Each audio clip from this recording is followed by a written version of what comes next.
আল্লাহ তোমার দরবারেতে হাজার শুকরিয়া, আল্লাহ তোমার দরবারেতে হাজার শুকরিয়া। হাসিনা পালাইছে দেশটা ছাড়িয়া, সকলের মুখে হাসি আসলো ফিরিয়া। আরো জোরে বলতে হবে, স্বৈরাচার পালাইছে হে দেশটা ছাড়িয়া, সকলের মুখে হাসি আসলো ফিরিয়া। আরো জোরে বলতে হবে, কোথায় আওয়ামী লীগ, কোথায় কাদের কাকা, কোথায় গেল ওই জালেমের গরম গরম কথা। কোথায় আওয়ামী লীগ, কোথায় কাওয়া কাকা, কোথায় গেল ওই জালেমের গরম গরম কথা। খেলা হবে, খেলা হবে, খেলা হবে, খেলা হবে, খেলা হবে, বইলা কাকা গেল পালাইয়া। এ কথা কোন? ওরা বলেছিল খেলা হবে, খেলা হবে, কিন্তু আসল খেলা যখন শুরু হলো ওদের খুঁজে পাওয়া গেল। এই জন্য বলা হয় অহংকার করা ঠিক না। না, কোনো রাজনীতি হয় না। কিসের রাজনীতি? আপনি প্রশাসনের লোক হয়ে এই কথা কেমনে বললেন? আপনি এই এলাকার হিজড়েদের চাইতে বেশি শক্তি আছে। আপনি প্রশাসনের লোক বলতেছেন রাজনীতি করে না। কিসের রাজনীতি? আমরা কোন রাজনীতি করেছি? আমরা স্বৈরাচারদের বিরুদ্ধে বলেছি যারা আলেমদের জুলুম করেছে। দয়া করে আর স্বৈরাচারী দালালি করবেন না। ওরা বাংলাদেশ থেকে পালিয়ে গেছে, ওদের জায়গা আর বাংলাদেশে হবে না। আমরা স্বৈরাচার বাদ দেওয়ার কারো বিরুদ্ধে বলছি। আর স্বৈরাচারের বিরুদ্ধে যদি বলা না যায়, এরকম ওয়াজ বাদ দিয়ে মমতাজের গান করা ভালো। কোরআনের আলোচনা চলছে, আমি যেই কথাগুলো বলছি কোরআনের দলিল ছাড়া বলছি। যে কোরআন যদি আবু জেহেলের সাথে মিলে যায়, আমার কি দোষ? ওই আবু জেহেল যেই কয়টা তিনটে কাজ করছে, আমার দেশের হাসিনাও একই তিনটে কাজ করছে। আমি কোরআন থেকে প্রমাণ করেছি না? এটার প্রমাণ যদি আমি কোরআন থেকে বের করে দিতে না পারতাম, এখানে লাখে সেজুদ্দে চলে যেতাম। কথা হবে কোরআন থেকে। স্বৈরাচার হাসিনা দেশে থাকতে আমি কথা বলা ছাড়িনি, আর আজকে তো তার স্বামীর বাড়ি চলে গেছে। আলোচনা চলছে, চলবে, কোন জালিমের কাছে মাথা নত হবে না। আপনারও চাকরি যাবে না, টেনশন করেন না। কেমনে আপনার প্রমোশন পাওয়া লাগে আমি দেখব। এ কথা শোন না খেয়া। আপনি তো আর কোনো মানুষ হত্যা করেননি।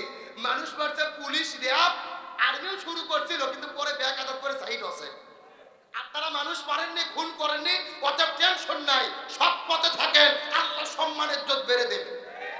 আর একটা কথা মনে রাখবেন, জালেমের জুলুমের বিরুদ্ধে কথা বলা সবচাইতে বড় জিহাদ।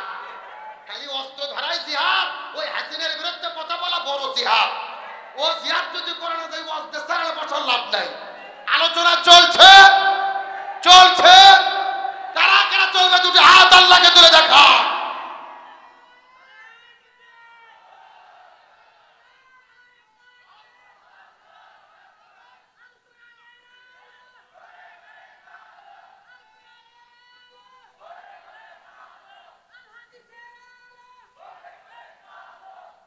আপনাদের কি কষ্ট হয়?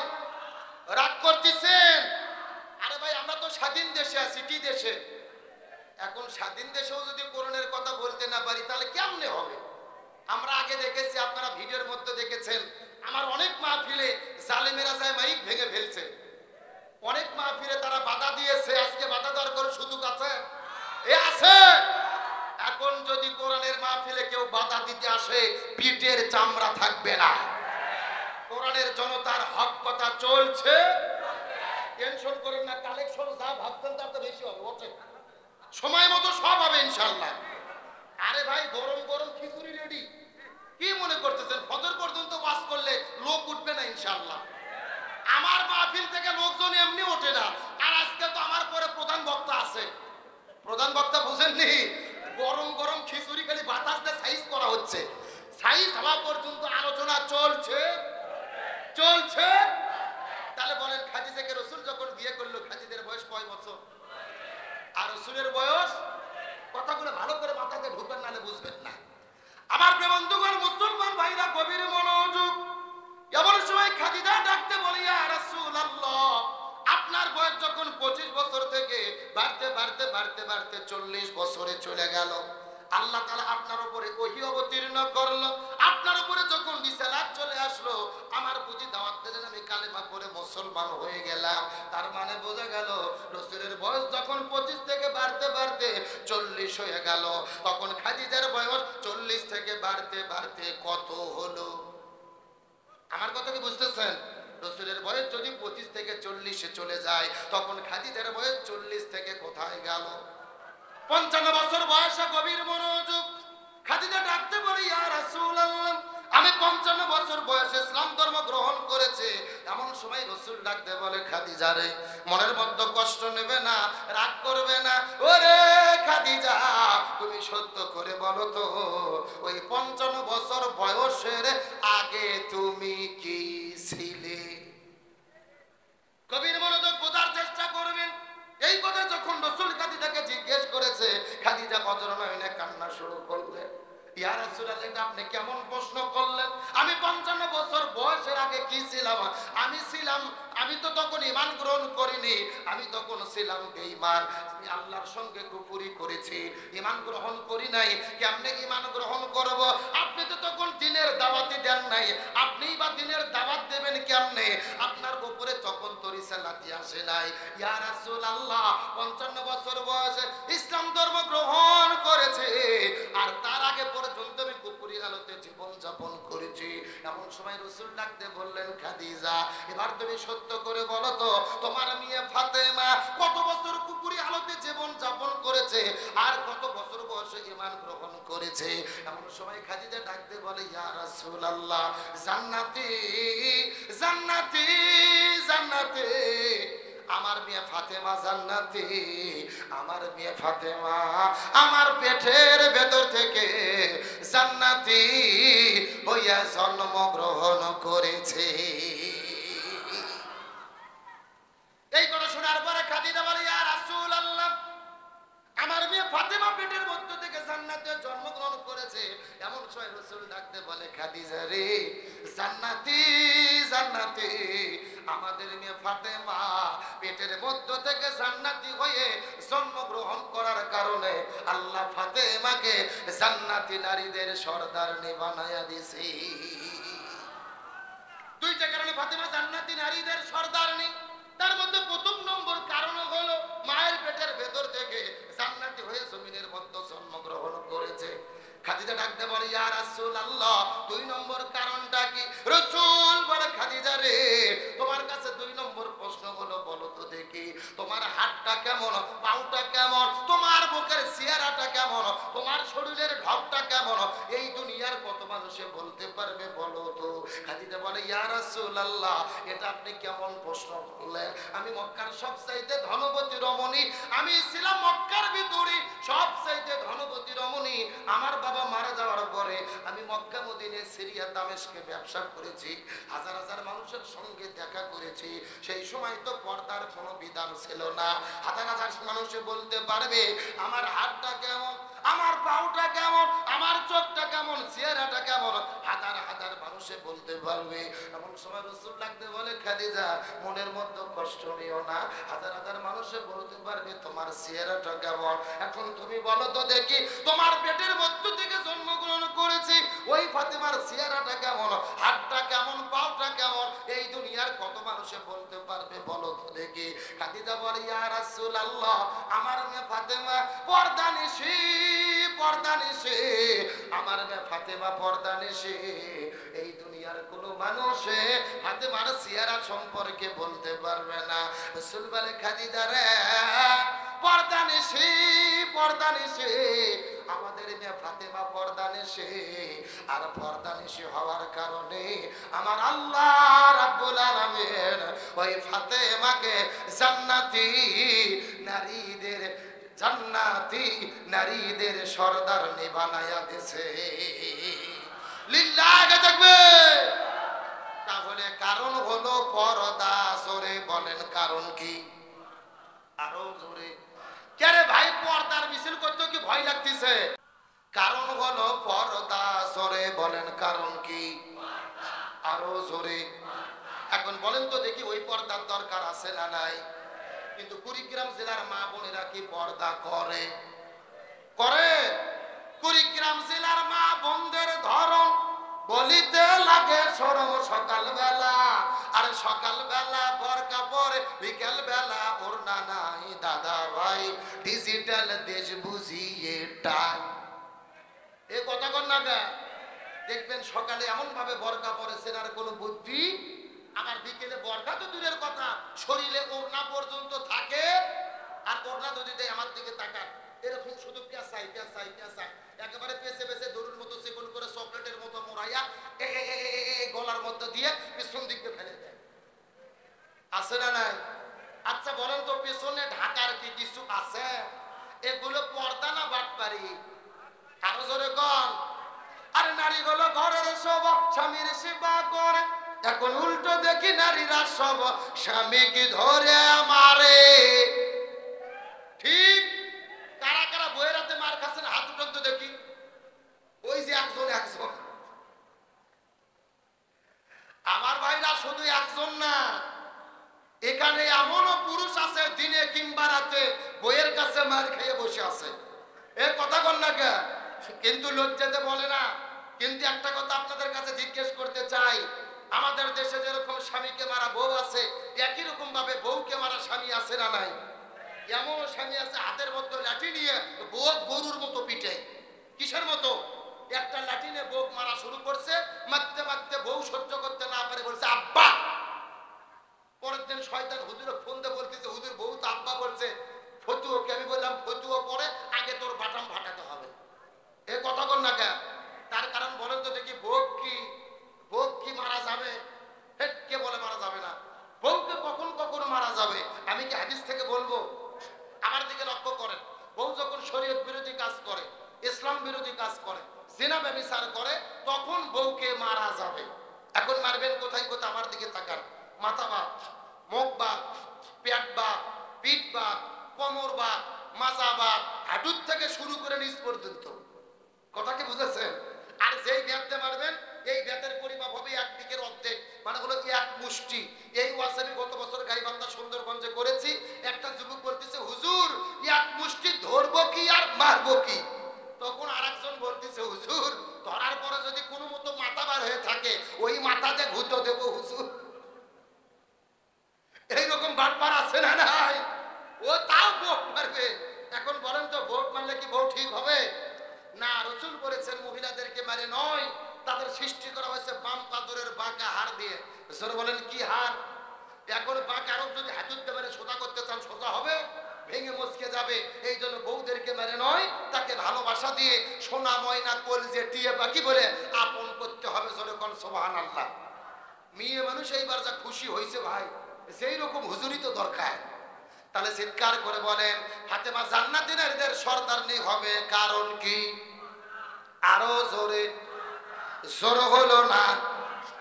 আমার বন্ধুগণ, মুসলমান ভাইরা গভীর মনোযোগ।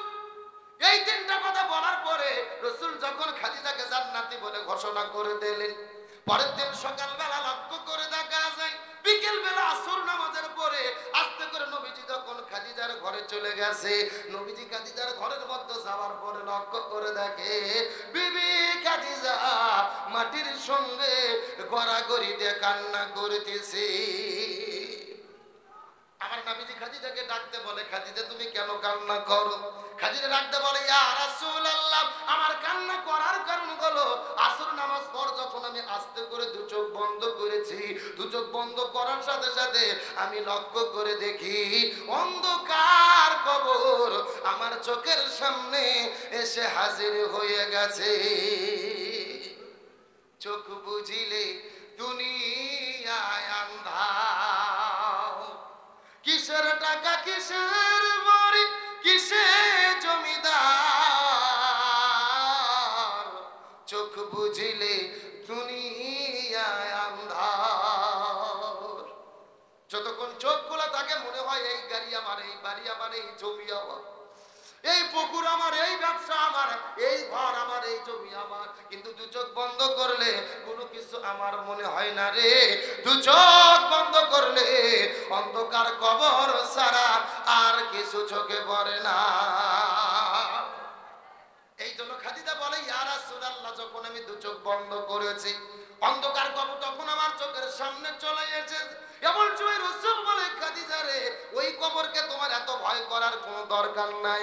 যে আল্লাহ তোমাকে সালাম জান্নাতি নারীদের সর্দারনি বলেছে, তোমার এত কোনো টেনশন করার দরকার নাই। খাদিজা বলে ইয়া রাসূলুল্লাহ, আমার টেনশন করার কারণ হলো ওই কবরকে আমি বড় ভয় করি, ওই কবরকে আমি বড় ভয় করি। ইয়া রাসূলুল্লাহ, আমি বিদায় নিয়ে চলে যাব, আমার বিদায়ের আগে আপনি নবীজি আপনার কাছে আমার 3টা ওসিয়ত আছে। চিৎকার করে বলেন দেখি ওসিয়ত করবে কয়টা? আমার নবীজি কান্না করতে করতে চোখ থেকে পানি বের হয়ে দাড়ি মোবারক ভিজে যায়। রাসূল লাগতে বলে খাদিজা, আমার সঙ্গে তোমার বিবাহ হওয়ার পরে জীবনে আমার কাছে তুমি কোনোদিন কিছু চাও নাই, আজকে বিদায় নেওয়ার আগে আমার কাছে তুমি কি ওসিয়ত করতে চাও ডাক বলো তো রে খাদিজা। খাদিজা বলে ইয়া রাসূলুল্লাহ, আপনার কাছে আমার প্রথম নম্বর চাওয়া হলো আমি যখন দুনিয়ার মধ্য থেকে বিদায় নিয়ে চলে যাব, আমার মৃত্যুর পরে এই দুনিয়ার কোনো দোকান থেকে কাপড়ের কাপড় কিনবেন না, এই দুনিয়ার কোনো বাজার থেকে কাপড়ের কাপড় কিনবেন না। আপনি নবীজি সেই জুব্বাটা পরার পরে ওই গাড়ি হিরাতে গিয়েছিলেন, ওই জুব্বা পরার পরে আল্লাহ তাআলা আপনার উপরে ওহী অবতীর্ণ করেছিল, ইকরা বিইসমি রাব্বিকাল্লাযী খলাক, ওই জুব্বাটা আপনি হেফাজত করে রেখেছেন। ওগো নবীজি, ওই জুব্বা দিয়ে আমার কাফনের কাপড় পরে দেবে। এক নম্বর আপনার জুব্বাতে আমার কাপড়ের কাপড়টা পরাইয়া দেবেন। 2 নম্বর চাওয়া হলো আমি যখন বিদায় নিয়ে চলে যাব, এই দুনিয়ার কোন মানুষের কাছে যাওয়ার পরে তাদের থেকে কবর খনন করে নেবেন না, আপনি নবী নিজে নিজে আমার কবরটা খনন করবেন। কবর খনন করা যখন শেষ হয়ে যাবে, নিজের জুব্বাটা খোলার পরে, নিজের গেঞ্জিটা খোলার পরে, নিজের শরীরটা যখন ফাঁকা হয়ে যাবে, আপনি নবী কবরের মধ্যে নামবেন। ওই কবরের মধ্যে কিছুক্ষণ গড়াগড়ি করবেন, ওই কবরের মধ্যে আপনি কিছুক্ষণ গড়াগড়ি করবেন। আমার মনে বলে আপনার রহমতের শরীর যদি আমার কবরের সঙ্গে লেগে যায়, অন্ধকার কবর আর আমার সঙ্গে বেদবি করতে পারবে না। লিল্লাহে দেখবে আমি নবী না চিনিলাম কি গুলো করিলাম, আমি নবী না চিনিলাম কি গুলো করিলাম, ভসমে ঢালিলাম ঘি, মানুষ হইয়া জন্ম লইয়া মানুষের করিলাম কি, আমি মানুষ হইয়া জন্ম লইয়া মানুষের করিলাম কি। খাদিজা ডাকতে বলে ইয়া রাসূলুল্লাহ, আপনার শরীরটা আমার কবরের সঙ্গে ঘষাঘষি করবে। এই কথা শোনার পরে আমার নবীজি কান্না করতে করতে চোখ থেকে পানি বের হয়ে দাড়ি মোবারকটা ভিজে যায়। নবী বললেন খাদিজা রে, তোমার 3 নম্বর কি চাওয়া আছে বলো তো দেখি। খাদিজা বলে ইয়া রাসূলুল্লাহ, ওই কবরকে আমি বড় ভয় করি, ওই কবরের মধ্যে যখন আমার লাশটা যাবে, আপনি কবরদার লাশটা কবরটা ছেড়ে যাবেন না। তার কারণ আপনি বলেছেন ওই কবরের মধ্যে প্রত্যেকটা লাশ নামানোর পরে মুনকার নাকির 3টা প্রশ্ন করবে, যদি কেউ উত্তর দিতে পারে ওই কবরটা জান্নাতের বাগান হয়ে যাবে, আর যদি কেউ উত্তর দিতে না পারে ওই কবরটা জান্নাম ঠিকানা হয়ে যাবে। জান্নামের মধ্য থেকে একটা দরজা কবরের মধ্যে ছেড়ে দেওয়া হবে, সেই লোকটা প্রশ্নের উত্তর দিতে পারবে না, ওই কবরের মধ্যে 99টা বিষাক্ত সাপ ছেড়ে দেওয়া হবে। ওই সাপগুলো বারবার দংশন করতে থাকবে, ওই সাপগুলোর বেশ এত বেশি প্রখর রে, এই দুনিয়ায় একবার যদি নিঃশ্বাস ছাড়তো, এই দুনিয়ায় আর কখনো সবুজ বৃক্ষ জন্ম নিত না। ইয়া রাসূলুল্লাহ, এই জন্য কবরকে আমার বড় ভয় হয়। ওগো নবীজি, এই জন্য আপনার কাছে 3 নম্বর চাওয়া হলো আমার লাশটা কবরের মধ্যে দেওয়ার পরে কবর ছেড়ে যাবেন না, আপনি নবী কবরের পাশে দাঁড়িয়ে থাকবেন। আমি যদি উত্তর দিতে না পারে, আপনি নবীজি আমার পক্ষ থেকে 3টা প্রশ্নের জবাব দিয়ে দেবে।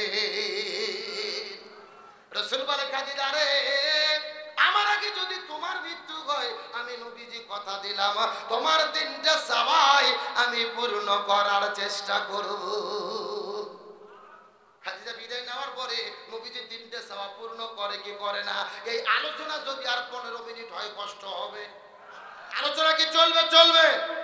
কারা কারা চলবে না হাত তোলেন। আবার ঘুম ধরছে আপনাদের। সত্য সত্য কারা কারা চলবে হাত তোলেন তো দেখি। লিল্লাহে তাকবীর। নাই সাউন্ড আগের মতো নাই, হাত নামান। আপনাদের এইদিকে কি ফুটবল খেলা হয়? বিয়ে অবিয়ে খেলা হয় না? এক পাশে যারা বিয়ে করছে তারা, আর এক পাশে যারা বিয়ে করেনি তারা, এরকম খেলা হয় না?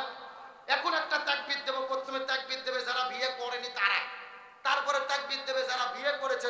চলছে শহীদ বিপদ আছে, দোয়া চাইতে 500 টাকা। মকবুল হোসেন 500, আল্লাহ কবুল করেন, বলেন আমিন। আরেকজনে 500, আল্লাহ কবুল করেন, আমিন। নাম কি? আকিদুল, কত? 1000 টাকা, আল্লাহ কবুল করেন, বলেন আমিন। আলোচনা কি চলবে? কারা কারা চলবে হাত তোলেন তো দেখি।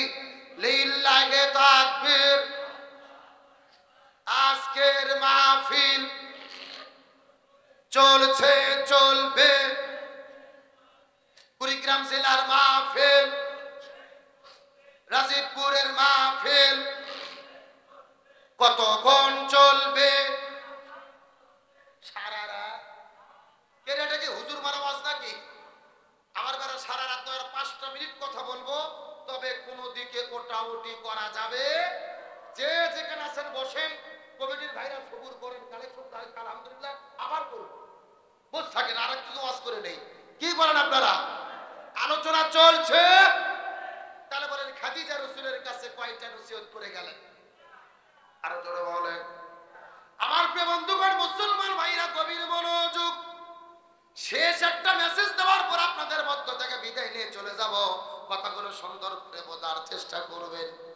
এই 3টা নসিহত করার পরে পরের দিনের সকালবেলা আমার নবীজি ঘুম থেকে ওঠার পরে লক্ষ্য করে দেখে সকালবেলা বিবি খাদিজা আল্লাহর ডাকে সাড়া দিয়ে ওই খাদিজা জমিন থেকে বিদায় নিয়ে চলে গেছে।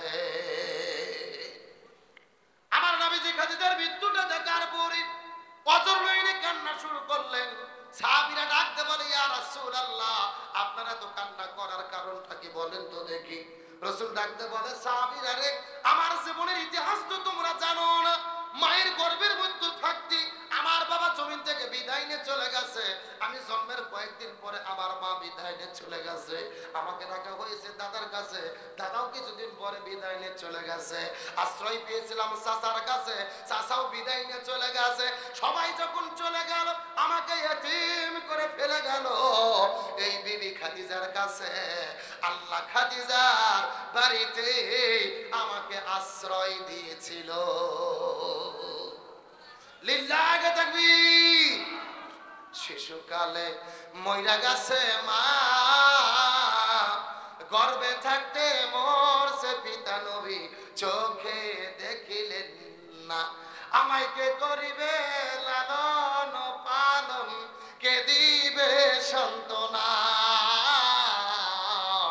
এই দুনিয়ার বড় এতিম নবী ছিলেন একজনা। আমার নবীজি খাদিজার পাশে দাঁড়িয়ে কান্না শুরু করলেন। আস্তে করে ঘরের মধ্যে যাওয়ার পরে ওই যে পুরাতন যেই জুব্বা ছিল, ওই জুব্বাটা বের করে আনার পরে ফাতেমার হাতের মধ্যে উঠাইয়া দিল। পরে ফাতেমা রে, এই জুব্বাটা দিয়ে তোমার মায়ের কাফনের কাপড়টা পরাইয়া দাও। ফাতেমা কান্না শুরু করলেন, বাবা এটা আপনি কেমন কথা বললেন? আমি তোমার কাছে কতদিন গল্প শুনেছি, আমার মাও ছিল মক্কার সবচাইতে ধনবতী রমণী, এত এত সম্পদ ছিল মা, অথচ ওই মাসকে বিদায় নিয়ে চলে গেল। দুনিয়ার কোন দোকান থেকে একটা কাপড় কেনার মতো কি আপনার সামর্থ্য নাই? একটা কাপড় কেনার মতো কি আপনার টাকা নাই? আপনি পুরাতন জুব্বা দিয়ে আমার মায়ের লাশটাকে দাফন করে কবরের মধ্যে দেবে। রাসূল বলেন, ফাতেমা রে, তুই ছোট্ট মিয়া, তুই বুঝতে পারবি না। এই জুব্বা কোনো সাধারণ জুব্বা নয়। এই জুব্বার সঙ্গে আছে আমার আল্লাহর কোরআনের সম্পর্ক। লিল্লাহি তাকবীর। জুব্বার সাথে কিসের সম্পর্ক? আরো জোরে বলেন। এ কুড়িগ্রামের মুসলমান গভীর মনোযোগ। এই শেষ কথাটা ভালো করে মাথার মধ্যে ঢোকানোর চেষ্টা করবেন। এই কোরআনের সঙ্গে জুব্বার সম্পর্ক, এই জন্য জুব্বাটাতে কাপড়ের কাপড় পরায় দিতে চাই। এখন আমি আপনাদের জিজ্ঞাসা করি, বলেন তো, যদি কোরআনের সঙ্গে কারো সম্পর্ক থাকে, তার সম্মান বাড়ে নাকি কমে? এই আজকে আপনাদের মাহফিলের সম্মানিত সম্মানিত সভাপতি, আপনাদের এই যে রাজীবপুর রাস্তার পাশে একটা গাছ লাগাইছিল, একটা বিশাল বড় মেহগনি গাছ, ওই গাছটা কাটার পরে ওই গাছটা নিয়ে যে মেশিন দিয়ে ফাড়ানোর পরে ওই গাছের মধ্যে থেকে কাঠ বের করা হয়েছে। একই গাছের কাঠ দিয়ে তিনটা জিনিস বানাইছে। জোরে বলেন কয়টা? এক নম্বর হলো খাট, দুই নম্বর হলো সোফা, আর তিন নম্বর কোরআন রাখে, তার নাম কি? একটা হলেন খাট, একটা সোফা, আর একটার নাম হলো রিহাল। খাটের দাম হলো 50,000 টাকা, আর সোফার দাম হলো 30,000 টাকা, রিহালের দাম হলো 20,000 টাকা। একই গাছের কাঠ দিয়ে এগুলো বানানোর পরে একই দোকানের মধ্যে রেখে দিয়েছে। প্রতিক্রমে আপনাদের মসজিদের, আপনাদের আজকের মাহফিলের সভাপতি দোকানে গেছে, নতুন বাসা করেছে, ফার্নিচার গুলো কেনা দরকার, যাওয়ার পরে তিনটা জিনিস কিনেছে, একই ঘরের মধ্যে রেখে দিয়েছে। এক নয়, দুই নয়, 10 বছর পার হয়ে গেছে। চলে বলেন কয় বছর? 10 বছর পরে খাট আর সোফার মধ্যে গল্প হচ্ছে, একই ঘরের মধ্যে তাদের জায়গা। সোফা ডাকতে বলে খাট ভাই তোমার দিন পথ কেমন যাচ্ছে বলো তো দেখি। খাট ডাকতে বলে সোফারে আমার অবস্থা তেমন ভালো না, আমি খাট আমাকে বানানো হয়েছে, এই খাটের উপরে থাকা যাবে 4 জন। জোরে বলেন কয়জন? আমি খাট আমাকে বানাইছে 4 জন থাকার জন্য। কিন্তু মাঝে মধ্যে এলাকার ভেতরে আব্দুল সালাম যুক্তিবাদীর যদি তাফসীর মাহফিল হয়, অথবা ঈদের পরে যদি আত্মীয়স্বজন বাড়িতে আসে, অথবা বিয়ের কোনো অনুষ্ঠান যদি বাড়িতে হয়, থাকা যাবে 4 জন, মানুষ ওঠে 8 জন। কথা কি বোঝা যায়?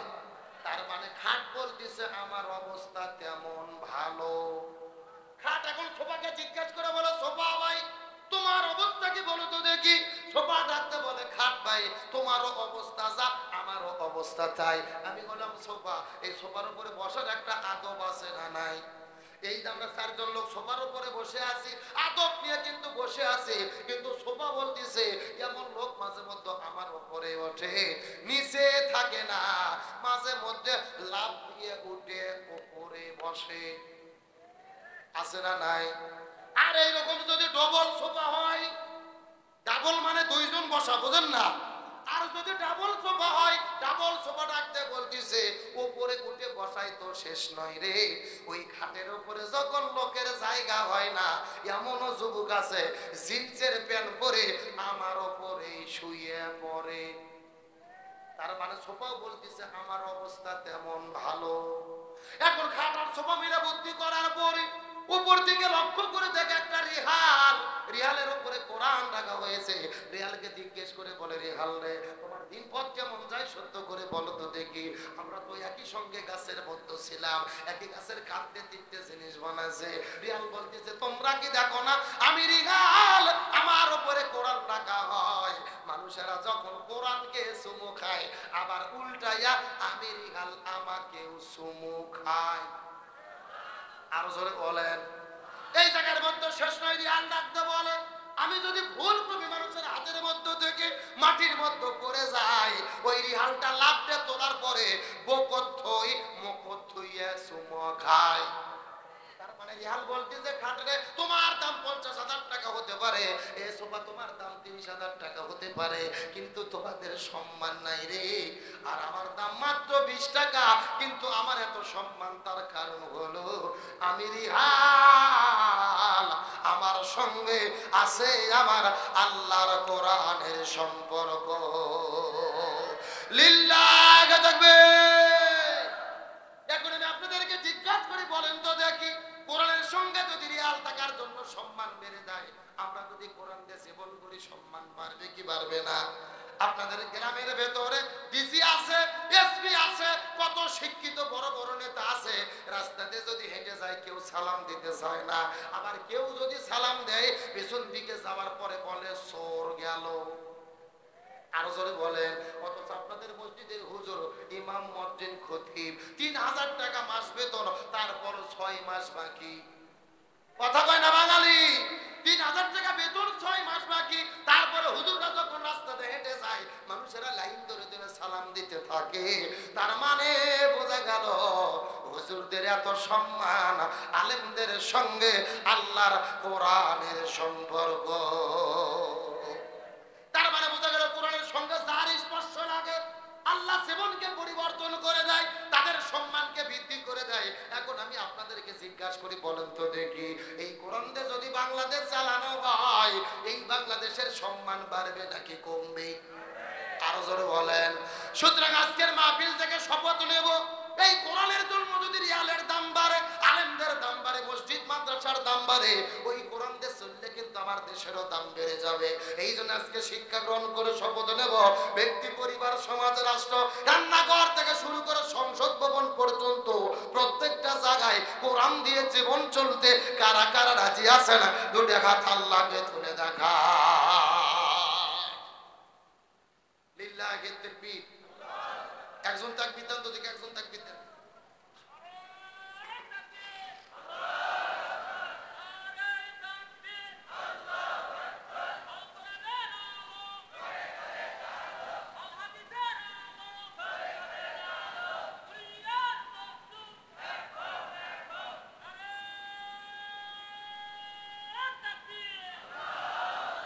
আল্লাহ কবুল করুক, বলেন আমিন। একেবারে সোজা কথা, কোরআন থাকলে সম্মান আছে, শান্তি আছে, আর কোরআন না থাকলে শান্তি আসতে পারে? আজকে বাংলাদেশে লক্ষ্য করে দেখেন, যারা নামাজ পড়ে শুধু বিপদ নাই, হজ করলে বিপদ নাই, রোজা রাখলে বিপদ নাই, বিপদে তারাই পড়ে যারা বাংলাদেশে কোরআনের রাষ্ট্র কায়েম করতে চায়। আর আমরা লক্ষ্য করে দেখেছি, যারাই কোরআনের সমাজ চায়, কোরআন দিয়ে জীবন চালায়, তারাই হলো সবচাইতে সেরা মানুষ। এদের দ্বারা কোনো দুর্নীতি হয় না। গতকালকে দেখেছি আমিরে জামাত বগুড়াতে, বগুড়া জেলা এবং শহরের আমিরের ঘোষণা দেওয়ার পরে যখন শপথ গ্রহণ চলতেছিল, শপথ পড়ানোর সময় দুইজন আমির কান্না করতে করতে ভেঙে পড়েছে। আমিরে জামাত বুকের মধ্যে জোরে ধরে তাদের কপালে চুমু খেয়ে তাদের জন্য দোয়া করে দিচ্ছে। আল্লাহু আকবার বলেন।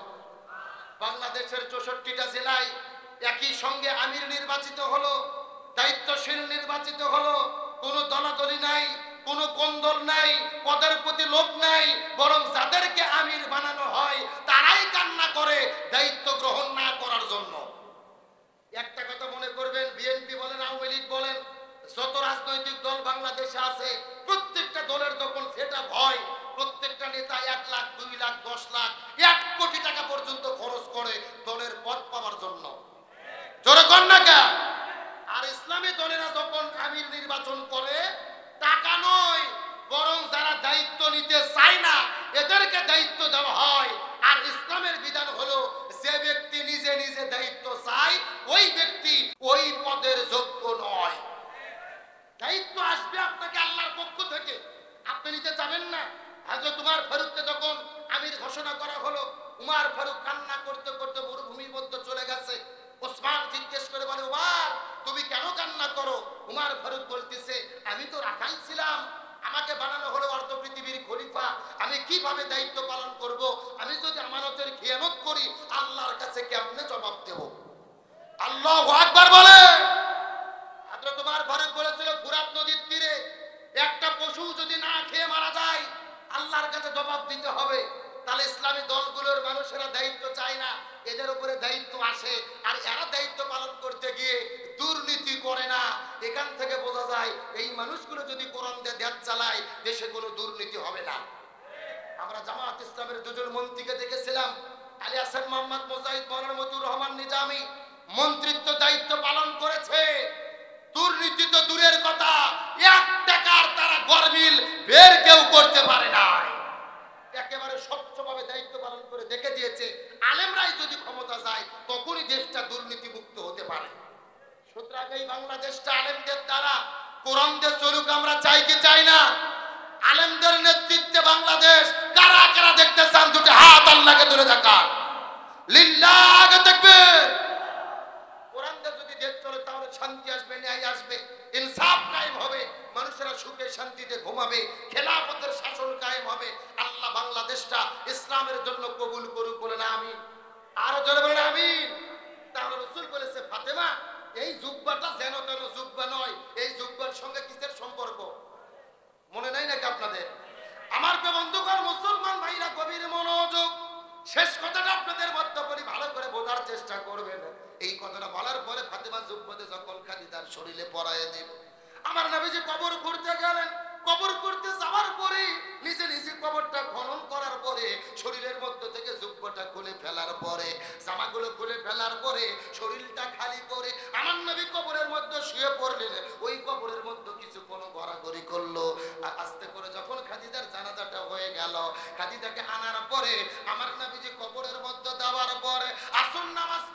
যায়, নবী কবর ছাড়ে না, মাগরিবের নামাজ পার হয়ে যায়, মুনকার নাকির কবরের মধ্যে আসে না, আসার নামাজ পার হয়ে যায়, তারপরে মুনকার নাকির কবরের মধ্যে আসে না, শেষ পর্যন্ত মুনকার নাকির কবরে আসে কি না আসে, আর শেষ পর্যন্ত কি হয় জানার দরকার আছে না নাই?